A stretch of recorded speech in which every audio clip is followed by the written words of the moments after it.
There's a move afoot to change the structure of the Houston City Council, and the current arrangement of 9 district members and 5 at-large members resulted from a federal lawsuit. There are discussions going on now about suing to force a change to all district council members, at least in part to assure better minority representation. We'll look into those plans with the help of these 2 guests today, attorney Frumencio Reyes, who believes the system should be changed, and at-large council member Jim Greenwood, who isn't sold on the idea. And welcome to both of you to Almanac. Mr. Reyes, you were one of the lawyers who originated the initial suit, I believe, back in 1973 to set the city council up to what it is now. That is correct. Why do you feel it hasn't worked to this point?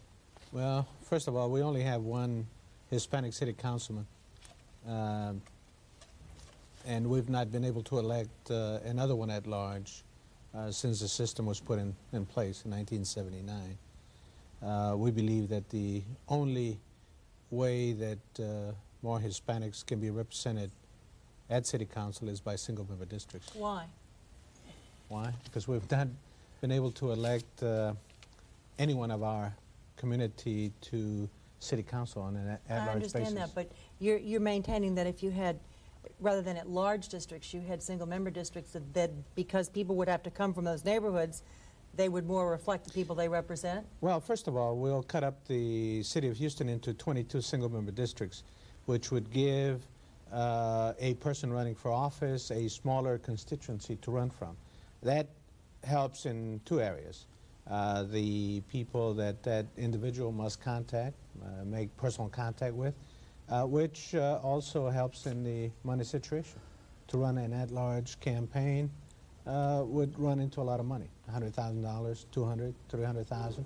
If you have opposition on an at-large seat, perhaps even more than that. There's very few Hispanics that, there's very few of us that have that kind of money to launch a campaign of that magnitude.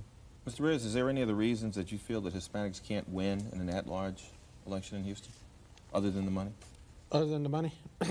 I think there's other factors that are involved. For one, unfortunately in the city of Houston we still have folks that would vote against a Hispanic surname, simply because it is a Hispanic surname. And it's very difficult for a Hispanic to hide his identity in the west side of town, for instance. An Hernandez, a Reyes, a Castillo is identifiable just by its name on the ballot. Whereas, say, a black, a Brown, a Robinson, a Hall, if the community out on the western part of the city is not aware that that individual is a black person, people may go and vote just because it's a good sounding name. It's a Hall, it's a Robinson. With us, it's much more difficult. So money and racism are the 2 biggest problems. I think so. Okay. I think so. Councilman Greenwood, you kind of like the system the way it is. Why don't you think it needs to be changed? I'm not saying that the system doesn't need to be changed, but I think that Frumencio is selling the voters of this city short. First of all, back in the 70s, Leonel Castillo was elected city controller. He ran at large. He ran against a man named Oaks, who'd been an incumbent for a long period of time, and he beat him. Leonel also, in this last city council at-large race, got into a runoff. He, in fact, led through the first ballot.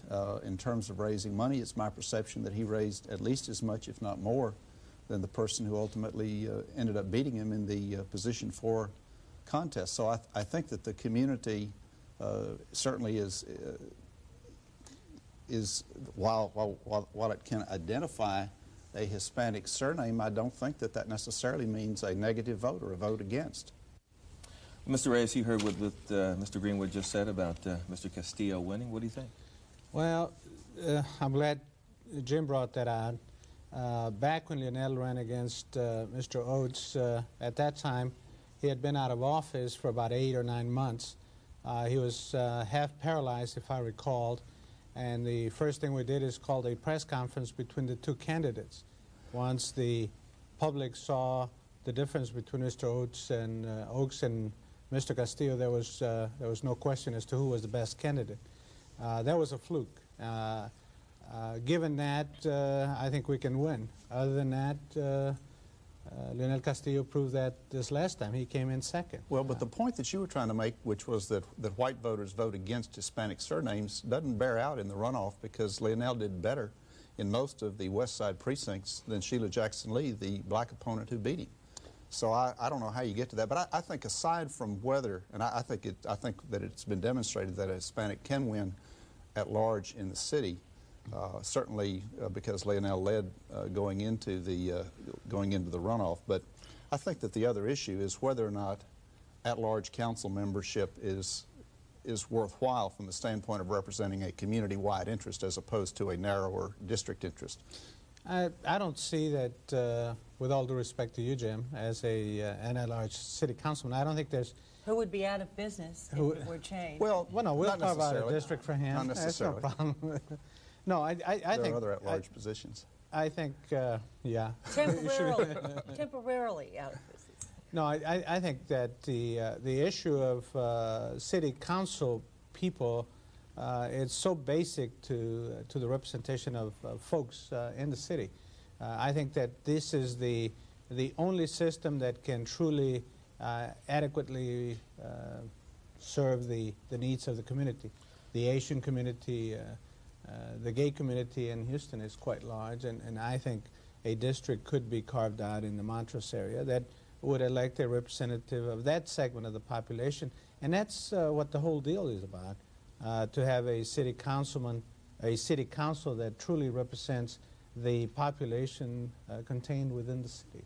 That's what representative government is all about. I agree that representative government needs to empower as many people as possible in as many ways as possible. I just think that there's value to having some members of council who are elected not by one ethnic group or another, but who have to basically be accountable to the entire city, to black, Hispanic, to Asian, to white, to gay, to all of the elements in the community in a comprehensive way, who can represent all of those interests and sometimes cross the lines. I don't think that every issue can readily translate into a black or a white or an Asian or an Hispanic issue. I think we have someone that adequately represents the whole city, and that's the mayor. If you, Jim, for instance, wants to run for mayor, I think you do an excellent job in representing the whole population. But in representing our individual communities, I think only a city councilman that runs from that specific district can adequately represent the truly interest of that particular community. Couldn't you wind up with a bunch of city councilmen all representing very narrow interests who wind up going down to City Hall once a week fighting over their own little... No, as a matter of fact, I think that it would be healthier having all single-member districts, because then each one of them has to learn how to compromise. Because if he's got to have 50% of the votes plus one to get anything for his district. And I use as an example the 50 aldermen that we have in Chicago.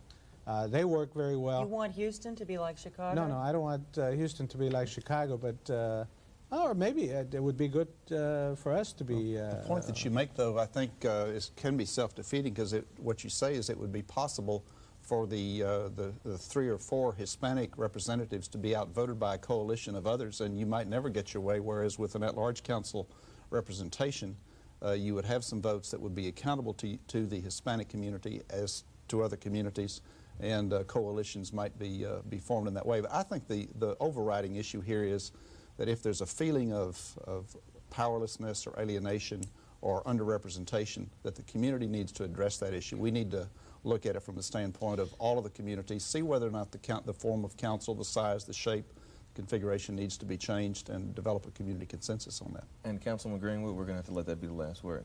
Thank you very much. Thank you for being on there. Enjoyed it. Thank you.